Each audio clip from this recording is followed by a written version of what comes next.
Major League Baseball's regular season begins on Wednesday, April 4th, with the St. Louis Cardinals visiting Miami Marlins in baseball's newest stadium. Until that day, Balls Deep is going to preview every team in every division, dropping knowledge bombs on your ass.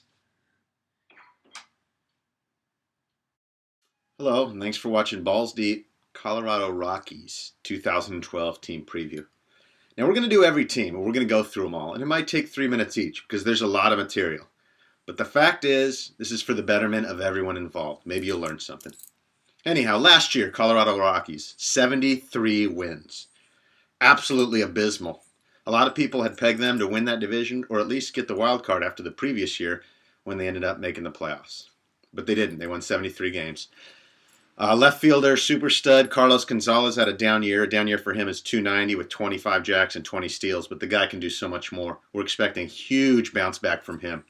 They added Michael Kadire. His nickname is Cuddly Bear, so I call him Cuddly Bear for the future reference. The reason everyone calls Michael Kadire Cuddly Bear is because his great-great-grandpappy invented Teddy Ruxpin. I don't know if you remember that doll. Teddy Ruxpin was a little pull string doll from the 90s, maybe the 80s, matter of fact. Kids loved it. Women would flock to it. Like if a dude went out to a bar with a Teddy Ruxpin doll, tons of fillies would come up to him. They added Cuddly Bear from the Twins.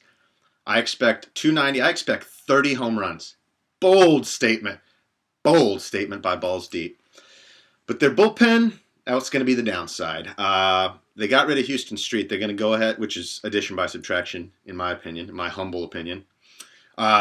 They've lost Houston Street, but now they're going to close Rafael Betancourt, who's never really been a closer. He's really been a good reliever. He takes 30, 40 seconds between pitches. He really turns off a lot of fans, to be honest with you.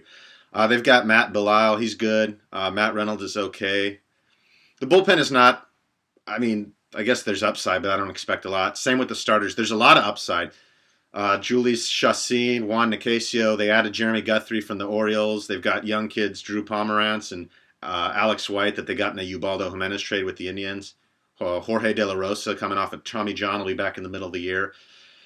I expect this team to rake. I think their pitching is good. There's upside. I don't think it's bad. It's got tons of upside and tons of downside because these kids are learning how to pitch. So it's going to be around a 500 year. They added Casey Blake at third base. Codger, nice guy, seems like a cool dude, but he's done. They have the best shortstop in baseball by far, Troy Tulowitzki.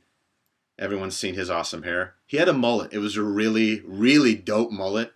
And a lot of players that get mullets nowadays, nobody respects them for shit. They treat them like they're some kind of hillbilly. But anyone who gets a mullet's putting a lot of work and putting a lot of thought into what they look like and how people perceive them. So I give him a lot of credit. They added Casey Blake, who's done at third, and Marco Scutaro is going to play second. He's a good defender. Todd Helton, their first baseman, used to be awesome. He's not particularly good anymore. Used to back up Peyton Manning in Tennessee. That's pretty cool.